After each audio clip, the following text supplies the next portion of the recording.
I'm breaking out, I'm breaking in. I just can't help this state. I'm on my way, yo. So put your shades on, this light's so bright, it's blinding. I'm radiating love, I'm radiating love, I'm radiating love.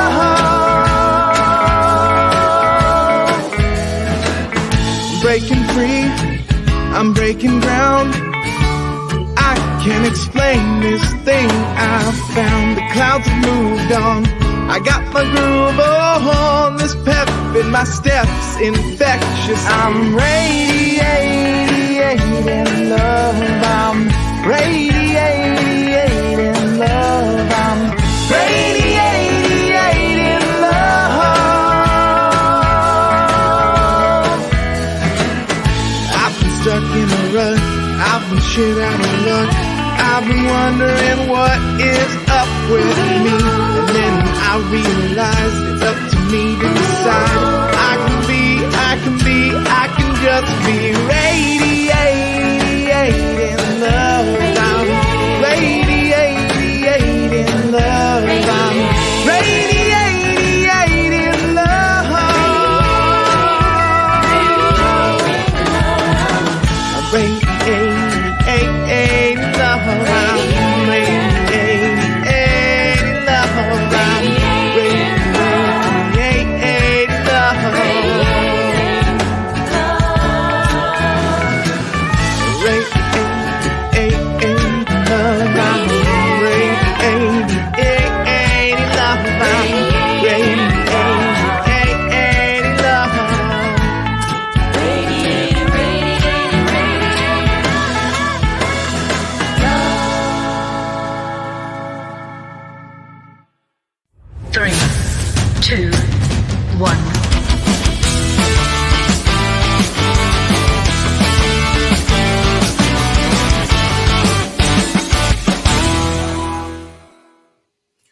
You are an irresistible magnet with the power to attract unto yourself everything you desire, everything that you require, that you have decided to have in your life.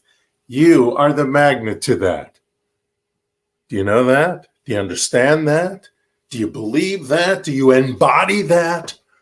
As you do, so will you bring into your life everything that you've decided to have, that you are declaring to have. Excuse me, that is our theme this month, actually, is declaration, declaring our greatest experiences.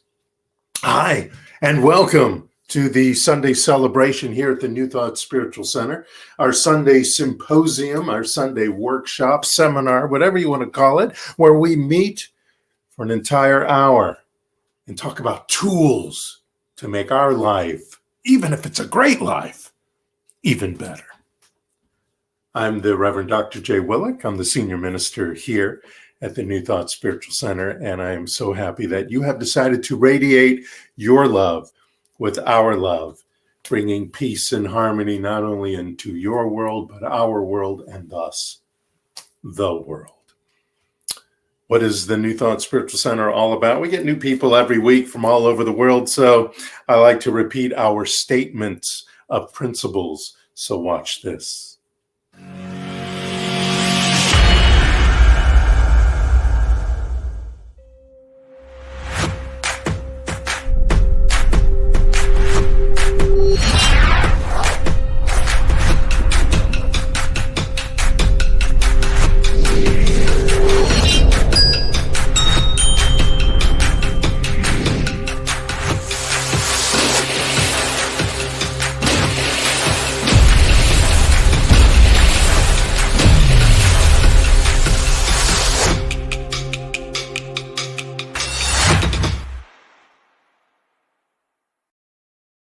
That's what we're all about here at the New Thought Spiritual Center. And every month we highlight one of those three statements of principles. And this month we are highlighting our purpose statement to reveal the divinity in you. Did you know that you're the divine, being individualized as the divine in the way you are, in the way I am? Did you know that? Did you know that you are a walking spirit of the universe? That you are expressing life, that you are living a life as one of the children of God? Why not say it? Nothing wrong with saying that. Each of us, each and every one of us, no matter what, we are children of this energy, of this spirit, of this divine intelligence and wisdom. We don't always use that divine intelligence and wisdom, but we are a part of it, and we can reveal that to the degree that we have decided to reveal that, to the degree that we have decided to attract that, be a magnet for that, be the boomerang for that power, that presence, that love, that intelligence, that wisdom. So revealing the divinity in you is our purpose statement and is a vital part of declaring what it is we have decided to have in our lives. That's what we're all about here at the New Thought Spiritual Center.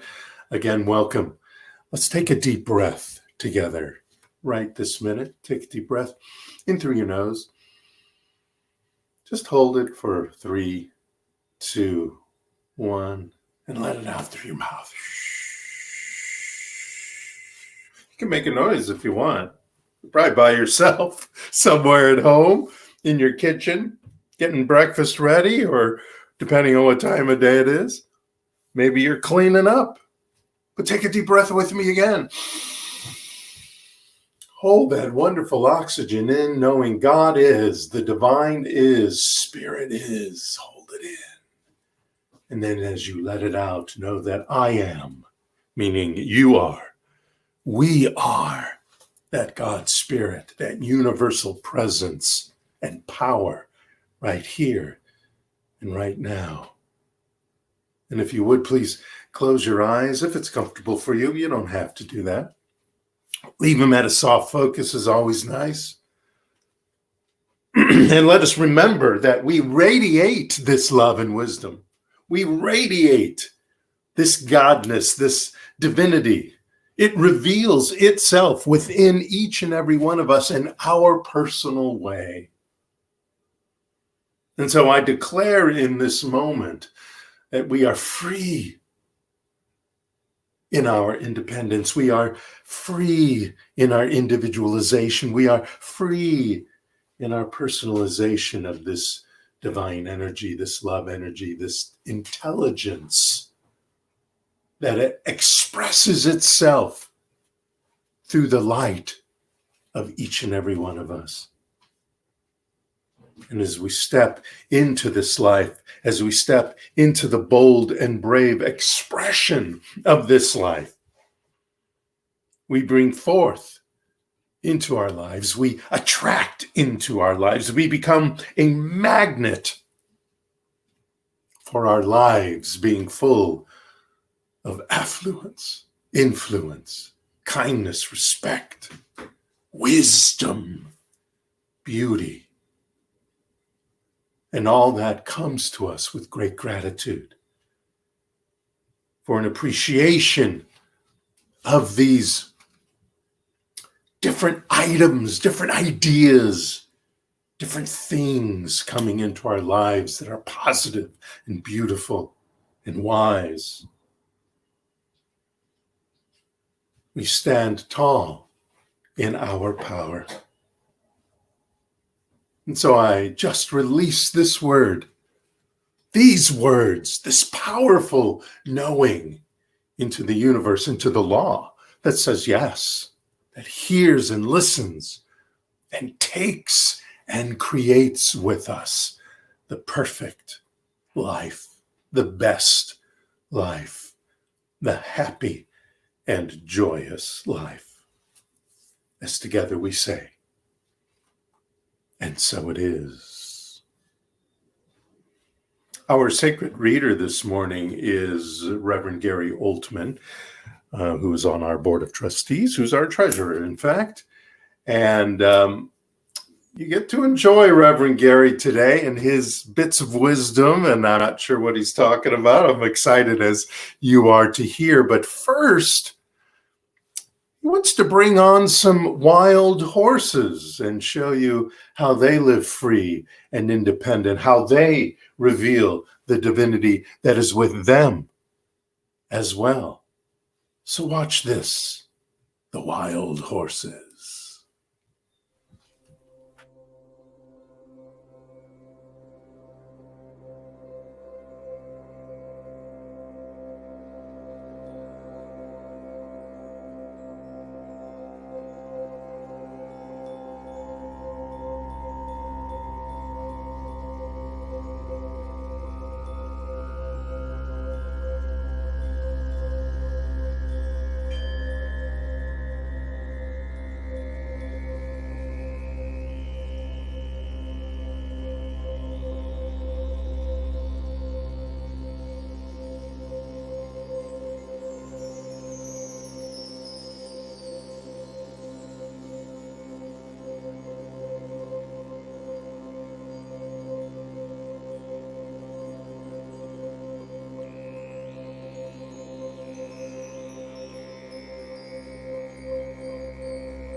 Wasn't that the perfect meditation break? I just love the music. I love those horses, those wild horses. Yesterday, when I woke up, well, I guess should say yesterday, when I was reborn into a new day with a completely clean slate, I thought, I was trying to think of a place of beauty, a place where you can run free, unbound by earthly burdens.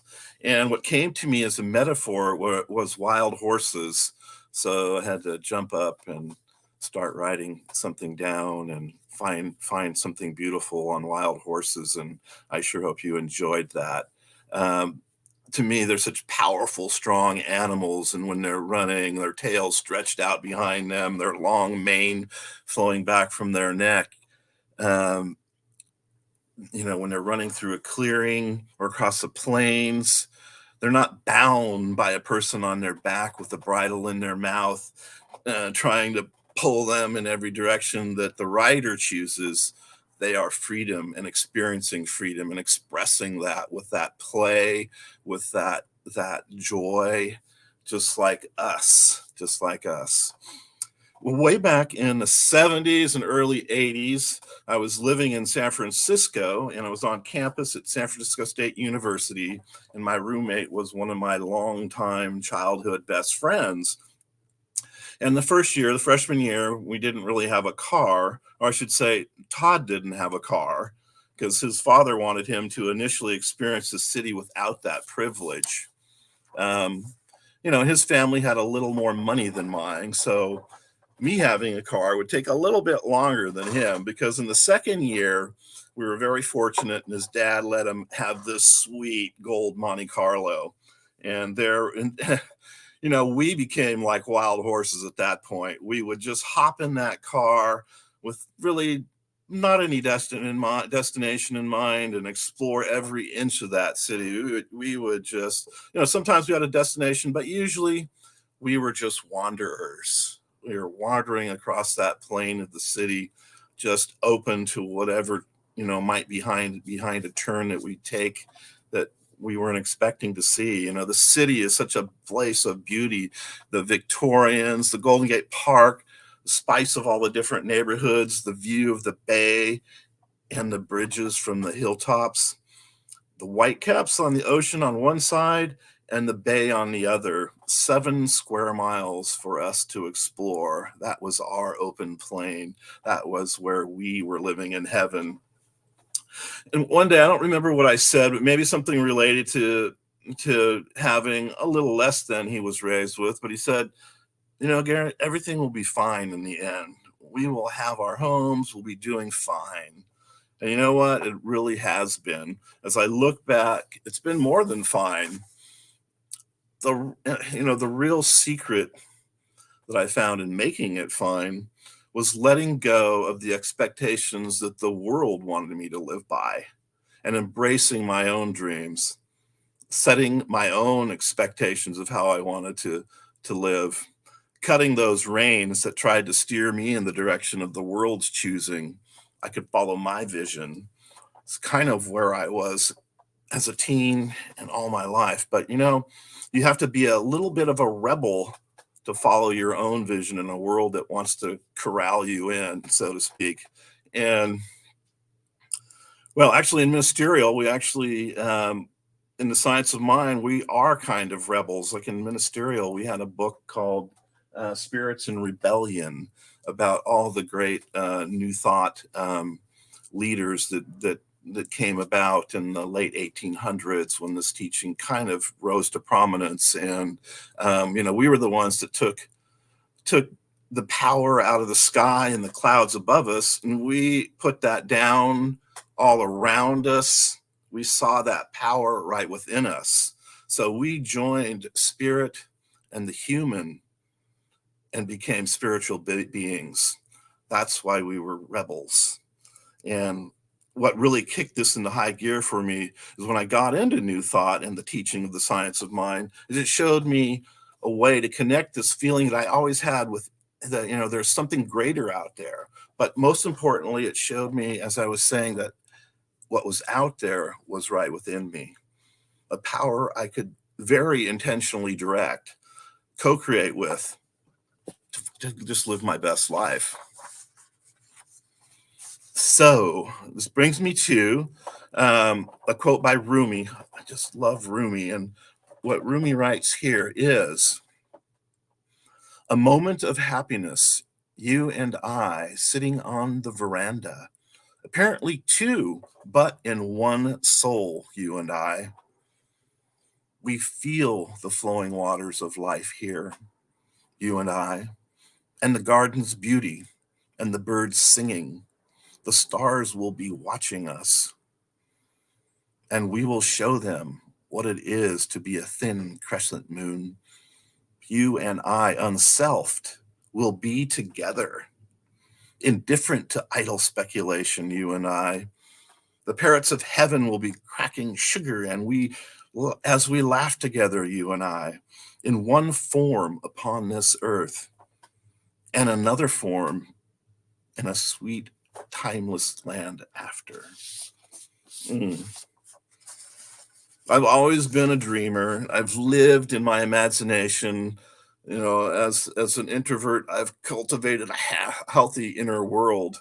And but I believe that my imagination could also be part of my experience, and found a way to make it so. And for the most part, that is what has made it fine for me. I salute your imagination. I hope it takes you to every place you desire to visit in your mind, but not only in your mind, in this world that we are so blessed to share. because it all starts in the mind. See it, feel it, reveal it. Okay, we have a affirmative incantation this morning, which Jay has written for us, and we're going to bring it up on the screen here, and then I'm going to read it through. And here we go. I have organized my life to think, imagine, believe, dream, and declare. To be bold and brave, succulent, untamed, and curious. I am narrating my next experience to set my soul free, embrace what opens my heart, sow what I've decided to reap, gather good things and good people around me, and assure the fruits and enjoy the gains of life. I shall lose and let go that which I believe has held me captor and be born again. I am revealing that divine within to laugh, love, and live a life of infinite joy, peace, and grace. Beautiful. I'm going to move right into a spiritual mind treatment, our form of prayer. And you can close your eyes or maybe go into a soft focus. But let's start with that clean slate first. Let's start with, what does our heart desire? What does my heart desire? What does your heart desire?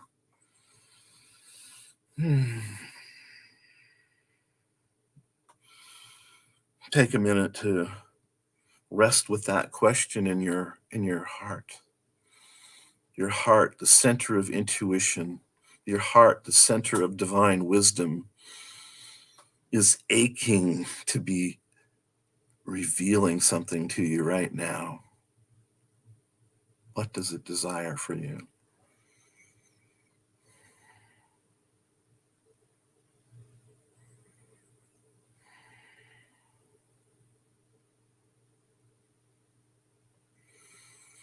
Now, bring that desire right into your mind. Let it just seep up into your mind as a thought. See your heart's desire. Feel it. Because there is a power, a connection between your heart and mind that ignites this desire through your feelings. And it will bring it forth, and it will be revealed to you. It has to be. It cannot be denied. Because there is a creative process that just says, this is the heart, this is the mind. They are joined together in this desire, and this thought is impelling itself right into this creative soil. When the soil says, yes, I am bringing forth this to you to experience. This is what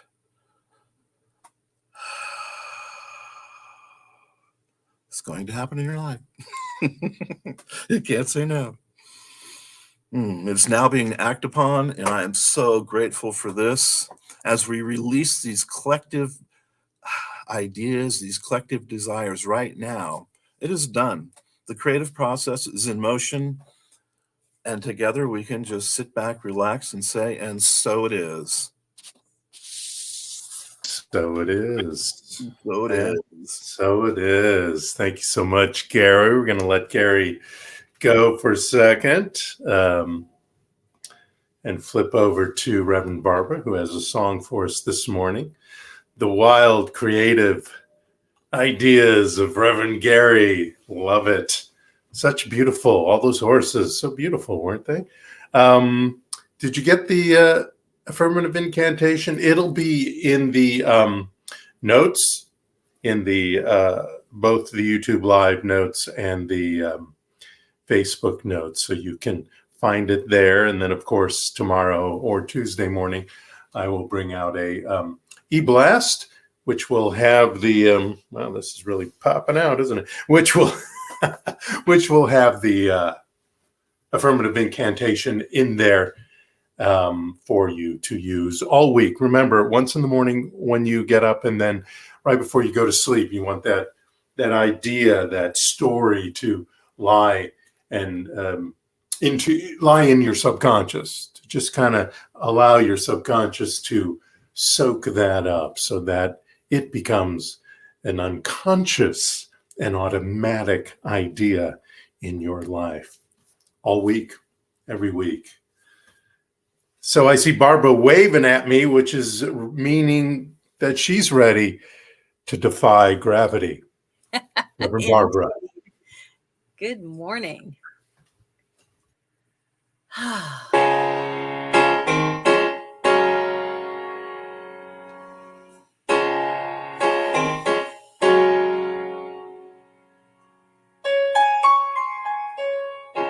Something has changed within me.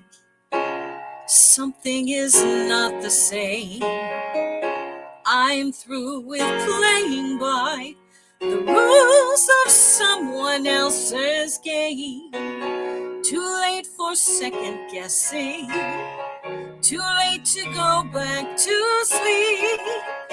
It's time to trust my instincts, close my eyes and leave.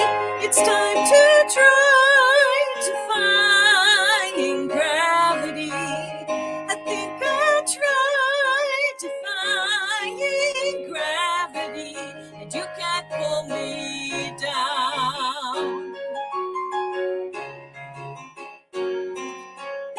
I'm through accepting limits, 'cause someone says they're so. Some things I cannot change, but till I try, I'll never know. Too long I've been afraid of losing love, I guess I've lost. Well, if that's love, it comes at much too high a cost. I'd sooner buy defying gravity. Kiss me goodbye, I'm defying gravity, and you can't pull me down. Unlimited, my future is unlimited, and I've just had a vision almost like a prophecy. I know it sounds truly crazy, and true, the vision's hazy, but I swear someday I'll be up in the sky, defying gravity, flying so high, defying gravity, they'll never pull me down.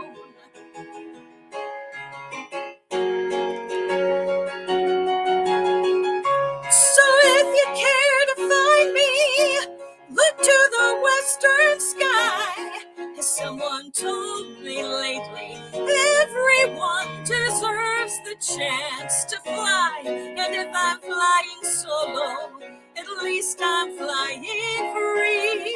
To those who ground me, take a message back from me.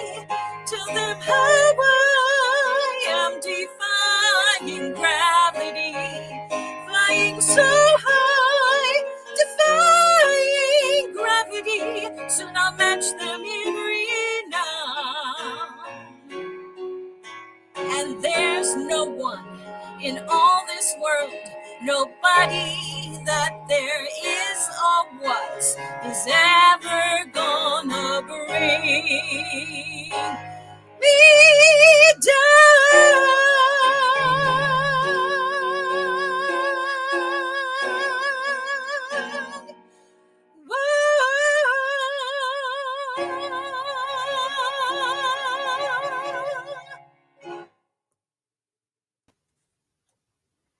Defying Gravity, Reverend Barbara. Thank you so much. Great song. Great song. So, defying gravity. That's a lot of what we do, or at least it feels like that's a lot of what we do in the world. So much going on, just the chaos in the world, other than, what could be going on in your life personally. We're always feeling like we have to defy gravity. And why is that? Well, because we all have a tendency to protect the old map of ourselves. You know what I mean by that? By the map of ourselves, the concept of who we are and how we relate to the rest of the universe, our perspective, positive and negative, of how life works and how we work in it. And sometimes some of it is a bunch of hooey. It's a lot of junk ideas floating around in our head, a lot of map of lack, a map of limitation, a map of not good enough, smart enough, cute enough, a map that is so familiar, has been in our heads and in our bodies, really, in our hearts for so long that it's familiar. It has its own shortcuts. It's oddly comfortable, even normal. But all that's not true. All those negative things we think about, all that lack of limitation and junk ideas that I'm constantly talking about, none of that's true. None of that is part of the revelation, part of the revealing of the divinity that is within each and every one of us. We could have a map of mistrust in us that prevails, and that causes us to be unable to be vulnerable with others, and that keeps us from intimacy with others, and thus we feel lonely and isolated. Ever have that in your life? Or maybe we're barely engaging with people or nature. Doesn't necessarily have to be with people, but with the world around us. And that makes us miss many beautiful parts of living when we do that. And until we break that cycle, until we change that habit loop, because it's just a mental habit, until we believe in where we want to go, where we have decided to go, where we will reveal the divine that is within us, the divine intelligence, the divine love, the divine wisdom, we shall keep that same old path, that same old routine, whether it's positive or negative, physical, mental, or emotional, wherever it's coming from. That routine is between the cues of life, C-U-E, the cues, the triggers of life. Some triggers in life are actually positive. Those triggers that tells your brain to check your map of reality for the quickest way to your habit, whatever that habit is. That habit could be stay at home. That habit could be not to engage. That habit may be to remember some junk idea that you're not worth it or that you're second rate. And the reward of our actions, the reward of that routine can be safety, can be ease, can be moving away from the fear or the risk and just moving past it without dealing with it, without knowing that it's hurting us, keeping us back. And that causes our mind to keep that path in what you may call a mental map quest. That's how advertising is created. Did you know that? The product that is being advertised is your routine. Between the cue, so there's a cue, there's a routine, and there's a result. So the routine in the middle is between the cue, the problem or condition of what's going on, and the reward, which is the result that you want, that in the case of a product, the product will give you. Let me tell you a little story about a product. One day in the early 1900s, a guy named Claude Hopkins, who was a well-known accounting executive, was approached by an old friend who wanted a national promotional campaign idea for a toothpaste this guy had created called Pepsodent. Now, Hopkins had a huge reputation, turning dozens of previously unknown products such as Quaker Oats, Goodyear tires, the Bissell carpet sweeper, Van Camp's pork and beans. Remember, that's still around, Van Camp's pork and beans. He made those into household names with his advertising acumen. But Hopkins knew that selling toothpaste was financial suicide. Hardly anybody brushed their teeth during the early 1900s. And thus the nation had a lot of dental problems. But nonetheless, he finally agreed. He finally agreed to undertake the campaign because his friend and the makers of Pepsodent gave Hopkins a 6 months option on a block of stock. Okay? So he started putting that together. And within 5 years, Hopkins turned Pepsodent into one of the best-known products on earth and helped create a toothbrushing habit across the nation. In fact, a decade after the first Pepsodent campaign, polls indicated that toothbrushing had become a ritual for more than half the American population.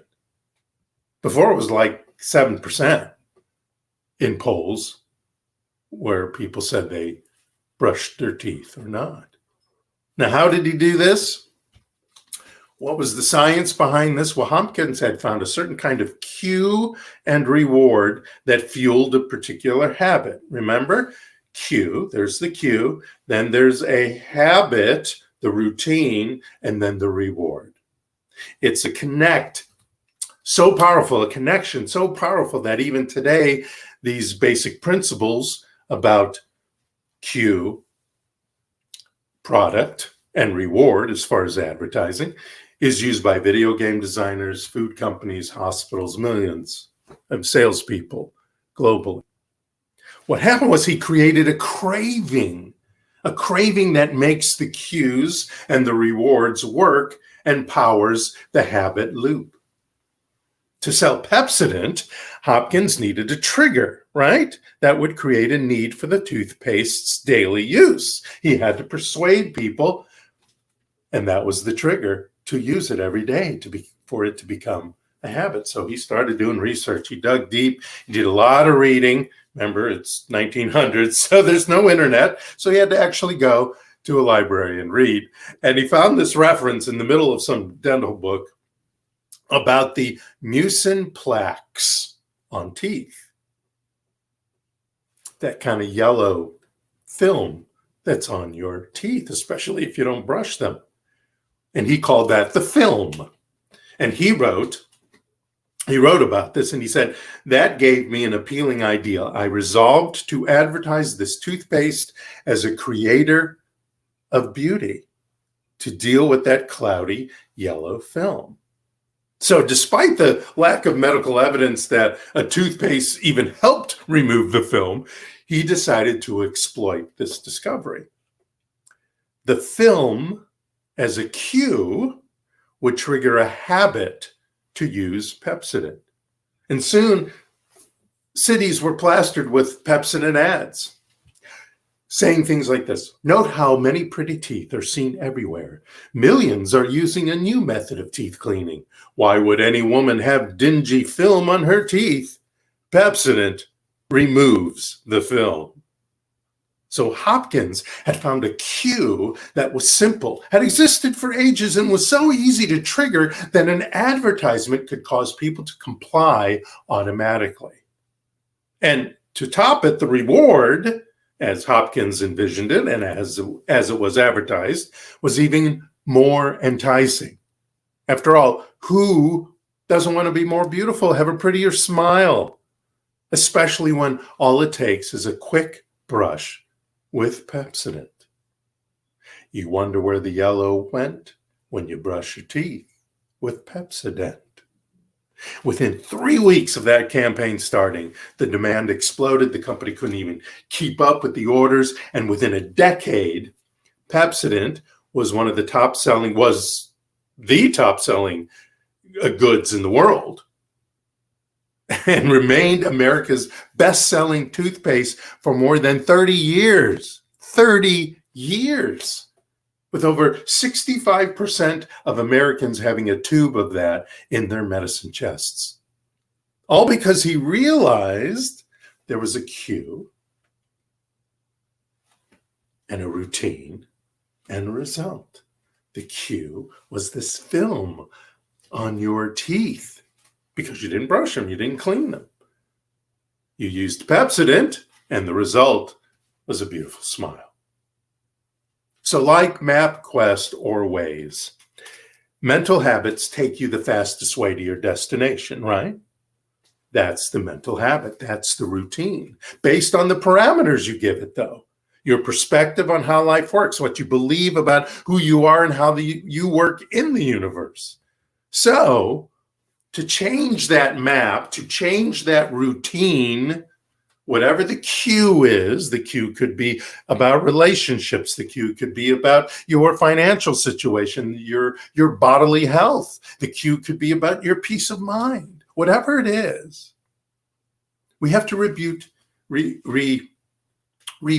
the program of the map. We must change the routine of the habit of manifesting so that the routine is positive, bold, brave, loving, prosperous, and deep in the knowledge that the universe has our back. We got to start there. We have to remember that the universe has our back. That entertaining God only is the only type of ego we should engage in. And that encouraging our growth is part of evolving, is part of the journey to a great life. Now, I know when we work on changing that perspective, those attitudes, those mental habits or states, sometimes, most of the time, we go into initial state of chaos. I'm falling apart, you might say and feel. And and I've talked about this before, it's what's called a growth period, or can be called a growth period. There may be other terms for that time. And in that growth period, your map of reality may seem to get torn, get wrinkled, get crumpled up, which can be scary and disconcerting. I'm not taking that away, but it's actually a good sign. Things are changing. Things are rerouting. New pathways in the brain are forming. Even though your MapQuest doesn't feel comfortable upgrading to the new ways. Do you remember that? Do you remember, for most of us, not all of us, when we stopped using MapQuest and started using Waze? Because Waze seemed to be more accurate. Waze seemed to find us to our destination in an easier pattern. But sometimes that was uncomfortable to switch that over, and some people didn't. Some people still use Google Maps. They didn't want to switch over. It was too complicated. It was too new, and I don't need to change. And so what? It's not as easy in the old way, in the MapQuest way, in the original MapQuest way. Remember, we are not the map. You are not the map. You're the map maker. You're the cartographer using a tool called your map of reality to navigate through life. Great book by James Allen, and in it he says, mind is the master power that molds and makes, and man is mind, people are mind, and evermore he takes the tool of thought and shaping what he wills. Brings forth 1,000 joys, 1,000 ills. He thinks in secret, and it comes to pass. Environment is but his looking glass. James Allen from As a Man Thinketh. This week, as I was thinking about this talk, rebooting your MapQuest, I was reading a little research study about some experiments in 2018. And they were investigating how people's perception of time and their idea of the pursuit of happiness influenced each other. And I just want to bring out a few of their findings. And they discovered that we need to remember that our brain was built for an earlier era where we were looking at all the negative things, all the things that would hurt us, and remembering those things so that we didn't get hurt in the future. As psychologist Rick Hansen said in Buddha's Brain, the practical neuroscience of happiness, love, and wisdom, he said, the mind is like Velcro for negative experiences and Teflon for positive ones. We allow these kinds of thoughts, these negative thoughts that put us into that routine, into that mental loop of lack and limitation, et cetera, junk ideas. Because, like I said, prehistoric humans had to focus on avoiding wild animals and predators. And a part of our brain, it's back here, but it's still there. It still talks. It remembers that habit and that routine of absorbing negative thoughts and experience for protection. For protection, not just safety, but protection of ease of life, so that I don't have to work harder, so that I don't have to think smarter. We believe that dwelling on the negative can be helpful. And many people often focus on a problem and its worst case outcome because they believe that this will push them into action. Some people do that. Some people think about the negative because that somehow motivates them to take action. But then you're living in fear. You're constantly in fear of the next thing. Now, fear can be good. Fear can be a motivator. But do you want to live in fear all the time? Or maybe you're just too lazy to make the changes necessary to create the life you want. I've been too lazy sometimes to do that in the past.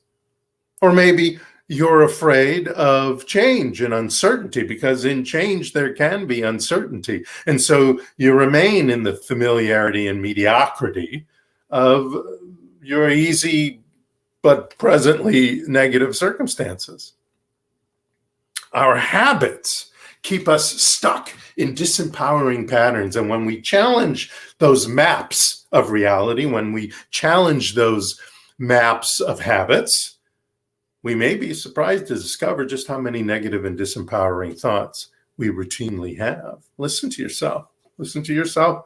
Talk to yourself. Listen to yourself. React in your mind when you see something happening. Another thing they discovered is when you train yourself to focus on gratitude, even of the smallest things in your life, your perspective changes and your happiness increases. Ralph Waldo Emerson wrote, "Cultivate the habit of being grateful for every good thing that comes to you and to give thanks continuously. And because all things have contributed to your advancement, you should include all things in your gratitude." I've spoken about this many times. Gratitude, great attitude, is changing your perspective and thus changing your life, because your perspective is on that which you appreciate, that which brings you happiness and joy. And speaking of happiness, another thing they discovered was think about what happiness actually means. And here's a great exercise for you. Write down your perfect day. What is your perfect day? It could be anything. Maybe write down a few different perfect days. Ask yourself, what makes me happy or excites me? What in my life am I proud of and want to be committed to and continue having in my life? What in my life do I enjoy most and want to continue doing or experiencing? Who do I love? Who loves me? Bringing all those things into a perfect day. And you can live that perfect day. You can live that perfect day every day if you so decide, if you so declare. You change your focus on what you have decided to have. You change your physiology if you must. Don't just sit there. Get up, stretch, take a walk, do a power pose, dance, sing. Change your physiology when you feel your map of reality being stuck in this lack of limitation and old stories and junk ideas. Get up, walk around, move around. Sing a song, listen to your favorite music. Change your vocabulary. There's another thing we can do to change the routine. Change our vocabulary. I slip. You probably hear me slip sometimes when I'm speaking here, but we got to get rid of those words wish. We got to get rid of that word want or might or will even. And use words like are. We are, or I am. That is now, that is present. That is the power of using present tense. The power of now. Saying, I am XYZ. I am going to, right now, do XYZ, be XYZ. All of this changes your mindset. It uses the brain's plasticity to change our perspective and thus change our life. Walt Whitman wrote this great, great poem. And he said, oh, we can wait no longer. We too take ship, O soul. Joyous we too launch out on trackless seas, fearless for unknown shores on waves of ecstasy to sail amid the wafting winds, chanting our chant of pleasant exploration. O brave soul, O farther, farther sail. O daring joy, but safe are they not, all the seas of God?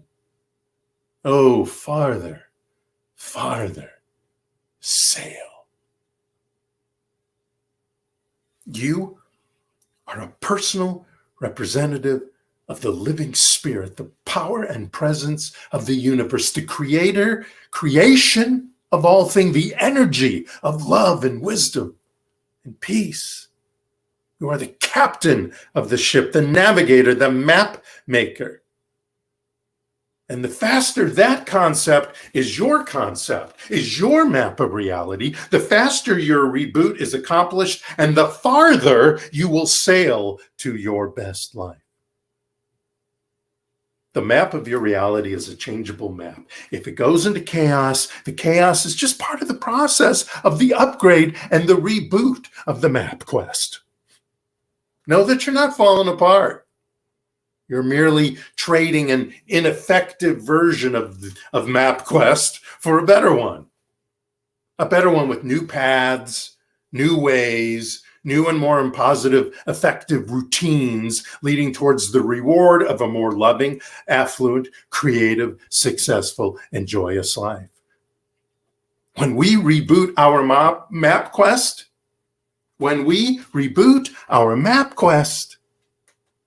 we will allow better ways to manifest our best life. Fear not. You are growing. You are evolving. And you shall transform and transcend to a new and greater map. The map of peace and love and beauty and wisdom and revealing the divinity in you. Thank you so much. Namaste.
Let us place our hands on our hearts and together declare our love offering blessing.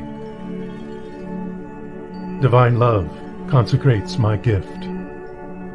It goes forth to heal, prosper, and bless. It is evidence of my conviction that God is the source and substance of my supply. I joyously contribute to the vision of my spiritual center, knowing that it returns to me multiplied abundantly. And so it is. Amen. Hallelujah. Thank you for your blessed love offerings. Some beautiful flowers that, can you see that? That PJ picked for us and put together for us this morning. Yummy, red, beautiful flowers. Hey, we're on social media. Watch this. You can find out where.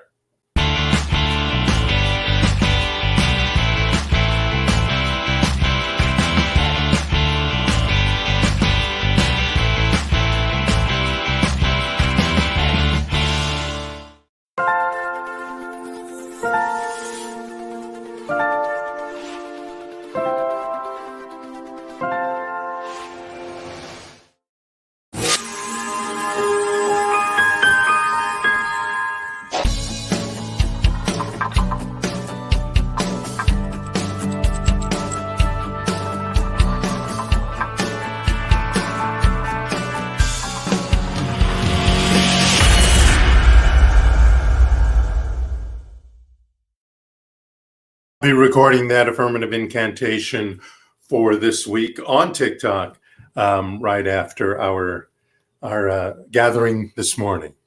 You will see some credits rolling under me in a few seconds, telling you how I put together all the videos. And I, of course, want to thank Steve Apperson, who's our producer director there in the back. You'll see him next week with a new song. Yay. And the Reverends Barbara and Gary Oldman for being our sacred reader and special music today, teaching us to defy gravity just like a wild horse would. Yeah, so appreciative of them being here. Speaking of wisdom, you want a little bit of wisdom on your own, either on your Kindle or actually in a softback book? I wrote a book called The Affirmation Revolution. I want to start a revolution in how affirmations are done. It's a lot of essays and affirmative incantations like the one we did this week in a book that you can use every day, every week. Add that to your collection, add that to your wisdom, and here is where you can find it.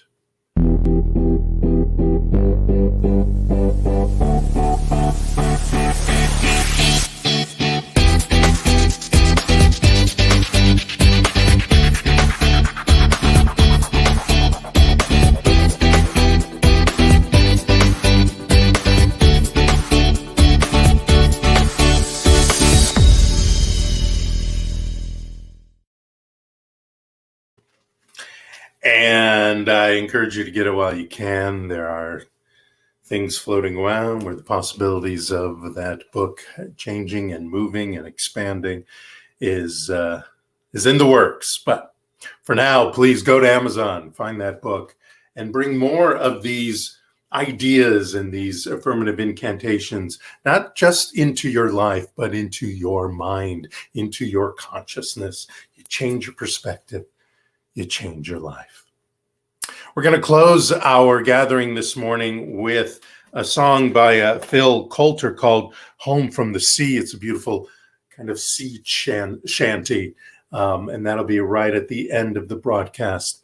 But before we get to that, let's end with an affirmative prayer, a spiritual mind treatment, and know this together. Close your eyes if it's comfortable for you, or leave them at a soft focus, or just leave them brightly open. Be wild, be crazy. Watch my hands go crazy as I do our spiritual mind treatment this morning.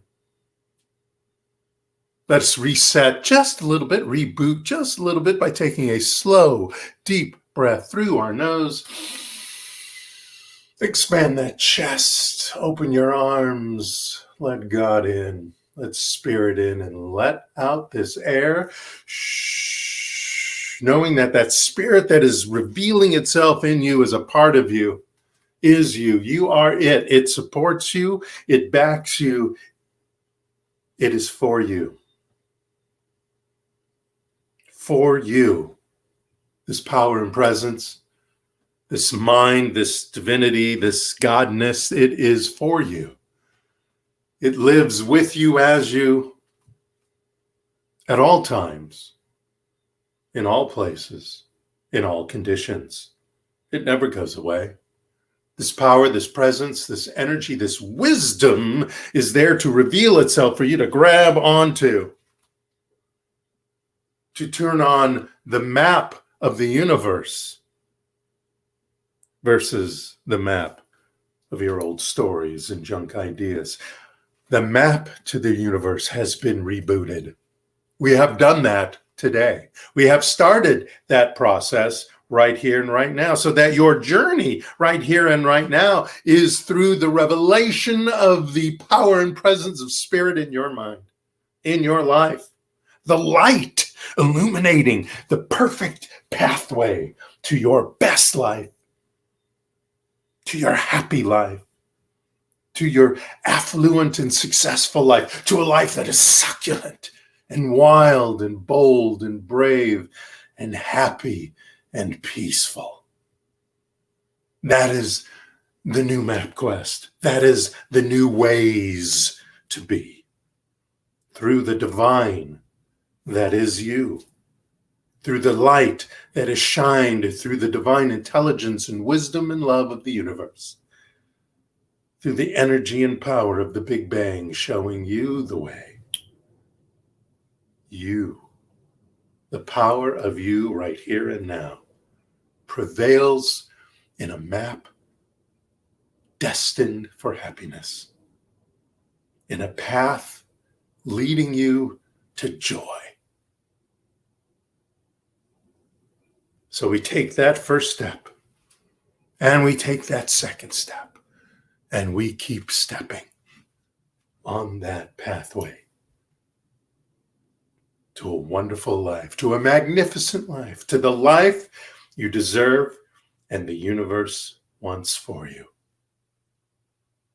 And so in gratitude and appreciation, I release this word, knowing that to be true and declared and happening right now. As together we say, and so it is.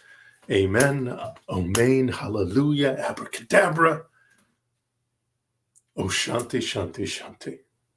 Thank you so much for joining us. Many blessings this week. We'll see you next Sunday. Namaste.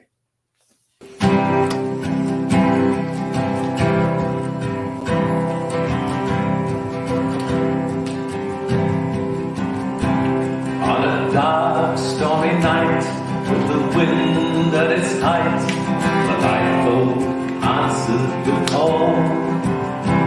They pitched and they tossed, till we thought they were lost, as we watched from the harbor wall.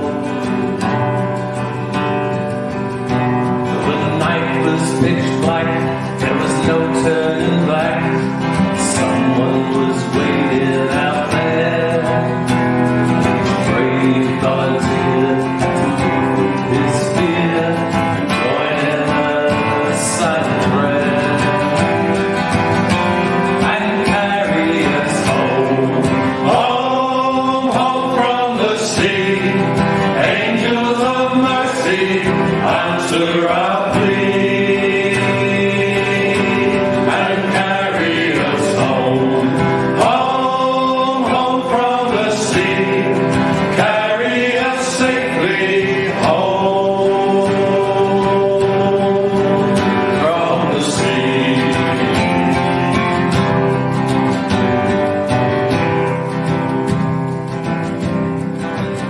As they battled their way to the mouth of the bay, it was blowing like never before. So valiantly fought, every one of them fought, the loved ones back home on the shore.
on a street that runs down